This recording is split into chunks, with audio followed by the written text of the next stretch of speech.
Court का फैसला आया है उसके बाद किस तरीके से इस पूरे केस में जो मोड़ हुए आपका क्या कहना है अब इस फैसले के बाद? मेरा यही सभी भाइयों बहनों से यही कहना है, सभी देश के वासियों से यही कहना है कि आज मैं गई थी, हाई कोर्ट गई थी, मैंने जजमेंट सुना, हमें बहुत दुख हुआ। जज साहब ने जजमेंट सुनाया, मुझे बहुत दुख हुआ। मुझे लगा कि मैं यहीं पे सुसाइड कर लूँ अपना, लेकिन मैंने अपने बच्चों के बारे में सोचा, मैंने अपने परिवार के बारे में सोचा, इसलिए कुछ हिम्मत नहीं किया। लेकिन हमारे साथ में अन्याय हुआ है, जो भी हुआ है अन्याय हुआ है। पहले मेरे चाचा की बेल खारिज हो गई, उसके बाद में पैरोकार गवाहों की सुरक्षा हटा दी गई, फिर उसके बाद में ठीक है इनको जजमेंट हुआ है। लेकिन बहस होने के 2-3 दिन बाद जजमेंट होता तो सबको पता चलता ना। ये जजमेंट 3 महीने बाद हुआ है, ताकि सारा सेटलमेंट करके तब जजमेंट हुआ है। ताकि चुनाव आ रहे हैं, इलेक्शन आ रहा है, इसलिए उनको बाहर निकाला गया ताकि वो अपनी पत्नी को खड़ा करके चुनाव लड़ सके, उनकी पत्नी चुनाव लड़ सके। ऐसे रेप के आरोपी अगर बाहर आएंगे तो देश की बेटियां कैसे सुरक्षित रहेंगी, हम कैसे सुरक्षित रहेंगे, हमारे बच्चे कैसे सुरक्षित रहेंगे, परिवार कैसे सुरक्षित रहेगा, मेरे गवाह पैरोकार सब कैसे सुरक्षित रहेंगे, सब असुरक्षित हो जाएंगे।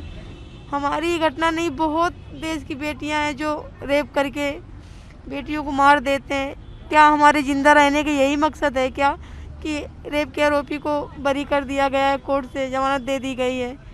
हमारे साथ बहुत अन्याय हुआ, इनको जेल, इनकी जमानत कैंसिल कराई जाए और ताकि इनको जेल भेजा जाए। मेरा यही रिक्वेस्ट है। मुझे सुप्रीम कोर्ट पे आँख बंद करके भरोसा है कि इनकी बेल को खारिज करेगा। उनके बाहर आने से आपको भी किसी प्रकार का खतरा महसूस हो रहा है? जी, हमें खतरा महसूस, उनको सुरक्षा क्या है।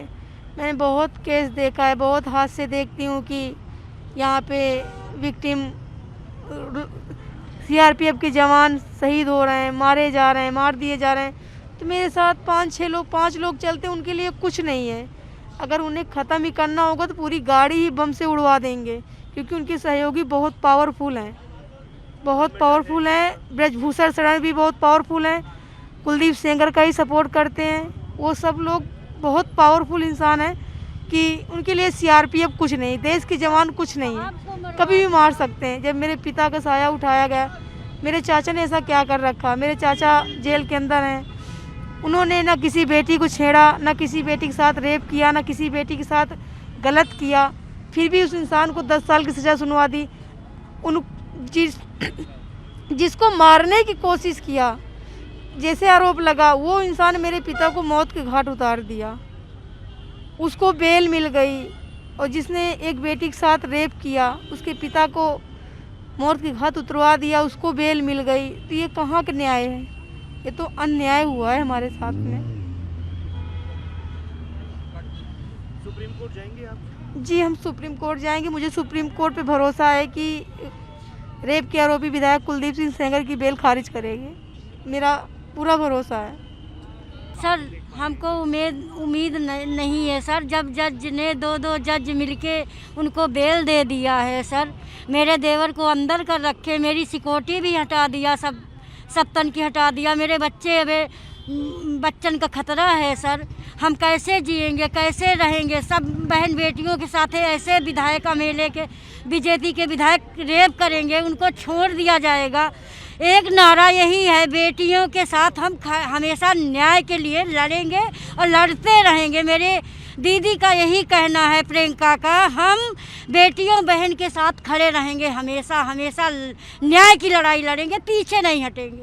इस फैसले के हाई कोर्ट में सुप्रीम कोर्ट आप लोग जाएंगे आगे? जाएंगे सर, जाएंगे। इनकी बेल खारिज होए सर, हमको तभी भरोसा होगा कि इनका बेल खारिज हुई है, हमको न्याय मिले। इनको बाहर आने से मेरे बच्चों को खतरा है, मेरे गांव में जाऊं, मेरे पैरोकार हैं उनको खतरा है, मेरे देवर का खतरा है। मेरे घर में गुंडे कुदा दिया, 2 बार चोरी कराया सर। मेरे घर में इनकी लड़की के यहाँ के नहीं गुंडे आए थे मेरे यहाँ चोरी करने, जान मारने के लिए। जब कुछ नहीं पाए तो चोरी करके ले गए सर। 2 बार मेरे घर में गुंडे कुदाई नहीं सर। अब हमको न्याय नहीं मिले। सर हमको न्याय कैसे मिलेगा? हम तो न्याय खातिर गुहार लगा रहे हैं। 9 साल हो गई यही कोर्ट के पाए खिया गए, पर सर हमको न्याय आज तक का न्याय नहीं मिली है। कब हमको न्याय मिलेगी? एक नारा है, हम बहन बेटियों के साथ हमेशा खड़े रहेंगे, लड़ते रहेंगे। सर एक नारा मेरा यही है कि हमको न्याय मिलना चाहिए।